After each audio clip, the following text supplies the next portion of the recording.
রাষ্ট্রপুঞ্জের সাধারণ সভায় যোগ দিতে আগামী সপ্তাহে দুজনেই নিউ ইয়র্কে যাচ্ছেন। কিন্তু আমেরিকার প্রেসিডেন্ট জো বাইডেন সহ একাধিক রাষ্ট্রনেতার সঙ্গে মুখোমুখি বৈঠক করলেও বাংলাদেশের নয়া অন্তর্বর্তী সরকারের প্রধান উপদেষ্টা মোহাম্মদ ইউনূসের সঙ্গে প্রধানমন্ত্রী নরেন্দ্র মোদীর কোনো দ্বিপাক্ষিক আলোচনা হবে না।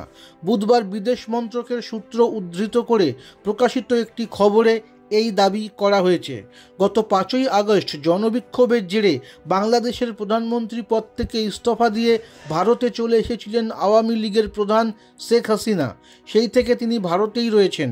অন্যদিকে বাংলাদেশের নতুন রাজনৈতিক প্রেক্ষাপটে ইউনূসের নেতৃত্বাধীন অন্তর্বর্তী সরকারের সঙ্গে নয়াদিল্লির সম্পর্ক নিয়ে তৈরি হয়েছে নানা সংশয়।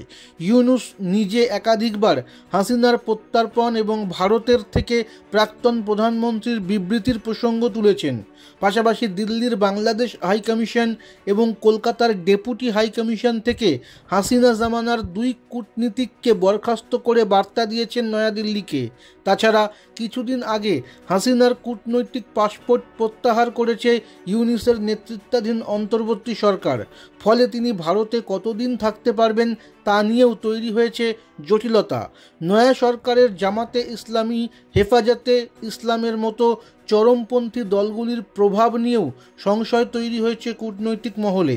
এই আবহে আগামী 21শে সেপ্টেম্বর 3 দিনের আমেরিকা সফরে যাবেন প্রধানমন্ত্রী মোদী।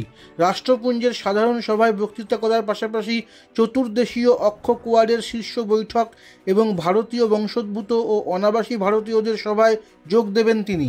বিদেশ মন্ত্রকের তরফে একথা জানানো হয়েছে। কিন্তু বাংলাদেশের নয়া সরকারের প্রধানের সঙ্গে সাক্ষাৎ হচ্ছে না তার।